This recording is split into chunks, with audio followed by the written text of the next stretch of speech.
प्यारे बच्चे, good morning. I am Dharmendra sir from natural study point Shripur. आज आप लोग को हम लेकर के चलते हैं प्रश्नावली 3.3 में एक डिस्क्रिप्शन बॉक्स में एक क्वेश्चन प्रॉब्लम आया है। वो क्वेश्चन प्रॉब्लम है नंबरिंग फॉर। ये क्वेश्चन क्या है? 0.2x plus 0.3y equal to 1.3। ये है समीकरण फर्स्ट वाले, और सेकंड वाले हैं 0.4x plus 0.5y equal to 2.3। यही प्रश्न को आज तुम लोग को एक्सप्लेन किया जाता है सरल विधि के द्वारा। तो देखेंगे बच्चे, और इसके पूर्व जो नए बच्चे हैं वो चैनल को सब्सक्राइब कर लेंगे, और सब्सक्राइब करने के बाद बेल आइकन जो आएगा वो बेल आइकन को अवश्य बजा देंगे, ताकि आने वाला जो वीडियो है आप लोग के सामने पहुंचता रहे। चलिए बच्चे चलते हैं। इस मैथ में एक प्रश्न दिया हुआ है, इसमें एक को मान लेते हैं समीकरण फर्स्ट और दूसरा को मान लेते हैं समीकरण सेकंड। अब देखना है कि हमको लुप्त किसको करना है, तो हम आज लुप्त करते हैं एक्स चर को। तो आइए एक्स चर को देखते हैं। एक्स चर में क्या लिखा हुआ है यहाँ पे देखेंगे 0.2x, और दूसरा समीकरण में जानेंगे 0.4x, यानी कि एक में है 0.2x और दूसरा में है 0.4x। अब गौर करेंगे दोनों तो बराबर नहीं है, तो बराबर करना है। तो बराबर करने के लिए तुम लोग को बताया, जानकारी दिया गया है। ये समीकरण फर्स्ट था, ये समीकरण सेकंड। ये देख लेंगे 0.4 है और ये 0.2 है। 2 को 4 बनाना है, तो 2 को 4 बनाने के लिए मल्टीप्लाई समीकरण फर्स्ट में कितना से करना पड़ेगा? 2 से करना पड़ेगा। जब मल्टीप्लाई 2 से करेंगे तब 2 2 जा 4 हो जाएंगे, तब दोनों समीकरण में एक्स चर इक्वल हो जाएंगे। तो आइए बच्चे हम लोग गुना करते हैं समीकरण फर्स्ट में सेकंड से, और समीकरण सेकंड में नहीं कुछ रहता है तो 1 से गुना करते हैं। 1 से गुना करने पर कोई फर्क नहीं पड़ता। अब हम गुना करेंगे। गुना करने के बाद देखेंगे कि जिसको हम लुप्त करने जा रहे हैं उसका चिन्ह क्या है। अगर दोनों का एक चिन्ह रहता है तो लिखते हैं घटाने पर। तो देख ले बच्चे, यहाँ पे लिखा हुआ 0.2x, इसके आगे कोई चिन्ह नहीं है, कोई चिन्ह नहीं है, इसका मतलब कौन चिन्ह होता है? प्लस। दूसरा समीकरण में देखेंगे 0.4x है, इसके आगे कोई चिन्ह नहीं है, कोई चिन्ह नहीं है, इसका मतलब कौन चिन्ह है? प्लस।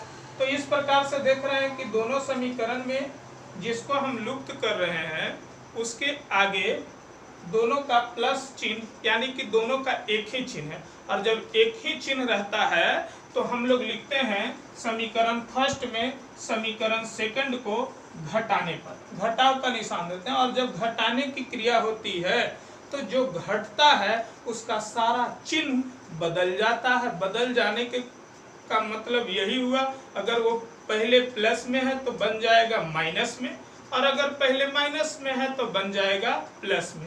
तो आओ हम लोग उसी चीज को लिखते हैं जो हम लोग यहाँ काम करने जा रहे हैं। तो क्या करने जा रहे हैं? समीकरण फर्स्ट में गुना कर रहे हैं सेकंड, और समीकरण सेकंड में गुना कर रहे हैं फर्स्ट से, और गुना करके यहाँ पे लिखेंगे घटाने, माइनस चिन्ह दे देंगे। इसका हिंदी में अर्थ क्या हुआ? समीकरण फर्स्ट में सेकंड से गुना करके, और समीकरण सेकंड में फर्स्ट से गुना करके घटाने पर। अब हम लोग गुना करेंगे और गुना करने के बाद घटाएंगे। गुना करते हैं बच्चे, पूरा समीकरण फर्स्ट में 2 से गुना करना है। तो कर रहे हैं 0.2 में 2 से, तो 2 2 जा हो गया 4, x है तो x लिख दिए। 0.3 में 2 से तो हो जाएगा 3 2 जा 6, यानी कि 3 गुना 6, बाई है तो बाई लिख दिए। फिर है 1.3। अभी बच्चे पॉइंट नहीं समझेंगे। अगर पॉइंट नहीं समझते हैं, 1.3 लिखा हुआ है, अगर आप पॉइंट नहीं समझते हैं तो ये 13 हो गया, 13 तो 13 का ही पहाड़ा पढ़ देंगे। तो 13 दूनी 26 लिख दिए। एक अंक के बाद पॉइंट है तो पॉइंट बैठा दें। अगर पॉइंट की गुना करने में समस्या आता है तो इसी प्रकार से पहले पॉइंट आप नहीं समझेंगे और फिर गुना करके पॉइंट बैठा देंगे। चलो, फर्स्ट में गुना हो गया 2 से, और सेकंड में गुना करेंगे 1 से। 1 से तो गुना करने पर कोई प्रॉब्लम नहीं होती है, जो है वही लिखा जाएगा। तो लिखते हैं 0.4x plus 0.5y equal to 2.3। ध्यान रहे बच्चे कि हमेशा x के सामने x वाले को लिखेंगे, चिन्ह के सामने चिन्ह लिखेंगे, y के सामने y को लिखेंगे, बराबर के सामने बराबर लिखेंगे। और जो है तो ऐसे लिखने से देखने में सुंदरता बढ़ती है और जब यही चीज बना हुआ रहता है तो मार्क्स अच्छे मिलते हैं। ये संकेत दे दिए। अब दोनों को घटाने पर तो जो घटता है, यहाँ पे देखें फर्स्ट में घट रहा है सेकंड, कौन घट रहा है सेकंड, तो सेकंड वाले का सारा चिन्ह बदल जाएगा। तो देखते हैं बच्चे, यही सेकंड वाला है ना, इसमें 0.4x प्लस में है तो प्लस का उल्टा चिन्ह हो जाएगा माइनस, ये माइनस हो गया। ये प्लस है तो ये भी हो गया माइनस, ये प्लस है तो ये भी हो गया माइनस। अब 0.4 प्लस में नहीं है, माइनस में है, ये माइनस में है, ये भी माइनस में।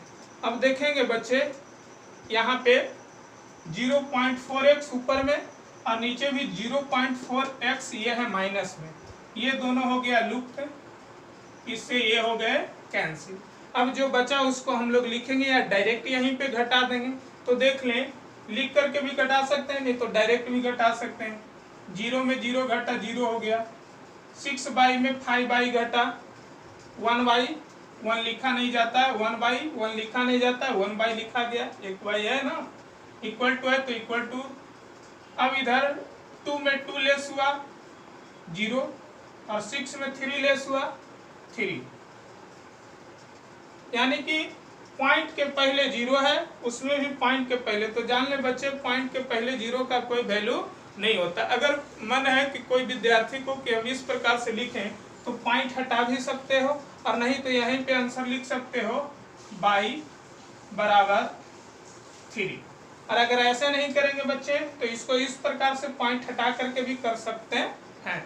चलो y का तो मान निकल गया। और जो विद्यार्थी को ऐसे समझ में नहीं आ रहा है तो यहाँ पे देख लेंगे बच्चे कैसे करेंगे। 0.y है ना, पॉइंट को हटाएंगे तो नीचे 10 हो जाएगा, उधर भी पॉइंट को हटाएंगे तो ऐसे हो जाएगा 10 कैंसिल हो गया, y का वैल्यू निकल गया 3। ठीक है, समझ गए ना। तो हम यहाँ पे डायरेक्ट कर दिए हैं, y का मान 3 निकल गया। अब यही y का मान कोई समीकरण में रख देंगे, चाहे फर्स्ट में रखेंगे चाहे सेकंड में रखेंगे। y का मान फर्स्ट में रखेंगे x, तो x का मान निकलेगा। तो आइए हम लोग लिखते हैं y का मान समीकरण फर्स्ट में रखने पर, किस में रख रहे हैं, फर्स्ट में। अब समीकरण फर्स्ट को लिखेंगे, फर्स्ट यही था बच्चे 0.2x plus 0.3y equal to 1.3 लिख दिए फर्स्ट में। और जहाँ y है वहाँ y का वैल्यू 3 देंगे। अब यहाँ पे गौर करेंगे, 0.2x प्लस चिन्ह है, प्लस चिन्ह दे दिए, 0.3 और यहाँ पे y लिखा हुआ है तो y का इस जगह पे वैल्यू पुट करेंगे। y का वैल्यू कितना है 3, तो यहाँ पे लिखेंगे 3। देख ले बच्चे, y की जगह पर 3 लिखा गया, इक्वल है तो इक्वल दे दिए, 1.3 लिखा हुआ है 1.3 लिख दिए। अगला स्टेप में क्या करेंगे, अगला स्टेप में यही करेंगे, 0.3 में 3 से मल्टीप्लाई करेंगे, गुना करेंगे। 0.2x प्लस गुना करेंगे 3 तिहाई 9 लिखा गया, 0.3 में 3 से गुना करें तो 3 तिहाई 9 हो गया, पॉइंट है तो पॉइंट बैठ गया, इक्वल टू उधर लिखा हुआ है 1.3 तो 1.3। अगला स्टेप में क्या करेंगे, 0.9 इधर प्लस में इसको ले जाएंगे बराबर के उस तरफ, बराबर के उस तरफ जाएगा तो चिन्ह बदलता है, प्लस है तो माइनस हो जाएगा। अगला स्टेप में यही काम करेंगे, 0.2x बराबर है 1.3। देखो 0.9 इधर प्लस में इसको ले जा रहे हैं बराबर के उस तरफ तो 0.9 हो गया माइनस। अब आगे की ओर चलेंगे, 0.2x लिखा हुआ है, लिख दिए, इक्वल टू दिया हुआ है, 1.3 में 0.9 घटेंगे, है ना, इस प्रकार से घटेंगे बच्चे। या नहीं समझ ले तो पॉइंट को हटा देंगे, पॉइंट को हटाएंगे तो 13 है, पॉइंट को हटाएंगे तो 9 है, 13 में से 9 घट गया तो स्पष्ट रूप से 4 बच जाएगा, है ना, बचेगा ना। और पॉइंट है तो पॉइंट लिख देंगे, और नहीं तो 1.3 में 0.9 घटेगा तो बचेगा 0.4 4। कैसे होगा एक बार और दिखा देते हैं बच्चे। किस प्रकार से हुआ, 1.3 लिखा हुआ था, 1.3 था, इसमें घट रहा है 0.9, है ना। इसी रूप से घटाते हैं, 1 दाएं 10, 10 3 13, 13 में से 9 घटा, 4 बचा, पॉइंट के पॉइंट हो गया, और यहाँ पे एक हासिल ले लिया गया, पैंचा ले लिया गया, तो यहाँ तो शून्य बचा। देख लो 0.4 आ गया ना, यही 0.4 लिखा हुआ है। चलो आगे चलते हैं हम। सारे बच्चे को समझ में आ रहा है ना। जहां पे दिक्कत होगी डिस्क्रिप्शन बॉक्स में या तुरंत वहां से मैसेज करेंगे। चलो आगे बढ़ रहे हैं, देख लेंगे बच्चे। यहाँ पे मान निकालना है x का, है ना। तो x के साथ कोई रहना नहीं चाहिए, x के साथ में गुना में है 0.2, तो इसको हम ले जाते हैं अगला स्टेप में, बराबर के उस तरफ। गुना बराबर के उस तरफ में जाता है, भाग बन जाता है। तो देख लेंगे x इक्वल टू 0.4 और जा रहे हैं 0.2 बराबर के उस तरफ, इधर गुना में उधर चला गया, भागा में 0.2, है ना। अब x यहाँ पे कैंसिल होगा, और कैंसिल होकर के 0.2 से 0.4 2 बार में कैंसिल, है ना। तो यहाँ पे वैल्यू बच गया, x का वैल्यू निकला 2। कैसे कैंसिल हुआ तो आप लोग जानते हैं कि पॉइंट के बाद एक अंक है, इधर भी पॉइंट के बाद एक अंक है, पॉइंट पॉइंट अपने आप से होता है, कैंसिल हो जाता है, 0 का कोई वैल्यू नहीं होता है, और 2 से 4 कट गया 2 बार में, तो x का वैल्यू निकला कितना, 2। इस प्रकार से हम हल में लिखेंगे x का मान मेरा आया 2 और y का मान आया, इसके पूर्व में निकाल चुके थे 3। यही हल हुआ और x और y का मान निकल गया। इसको जांच करने की विधि आप लोग को बताए थे, कैसे जांच करेंगे। x का मान 2 था और y का मान 3 था। इसको कोई समीकरण चाहे फर्स्ट है और सेकंड में दोनों का मान रखेंगे, जैसे ही मान रखोगे ना तो RHS के बराबर हो जाएगा LHS। तो देख लेंगे, यहाँ पे कंफर्म कर देते हैं, यही ना समीकरण था। ये जांच इस प्रकार से आप मैथ को जांच भी कर सकते हैं। 0.2x लिखा हुआ था प्लस 0.3y था इक्वल टू 1.3, यही समीकरण फर्स्ट में थे ना। और फर्स्ट में x और y के जगह पर वैल्यू रखेंगे, जैसे पुट करेंगे तो देखो आ जाएगा 1.3। अगर मैथ गणित सही है तो 1.3 आएगा, गलत है तो 1.3 नहीं आएगा। तो देख लेंगे बच्चे, यहाँ पे वैल्यू पुट कर रहे हैं, 0.2 है, x का वैल्यू दे दिए 2 और यहाँ पे y का वैल्यू दे दिए 3। एकदम स्पष्ट रूप से 1.3 इधर भी आ जाएगा अगर मैथ सही होगी तो। देख लेंगे, 2 दूना 4, 0.4, 3 तिहाई 9, 0.9 हो गया बराबर 1.3।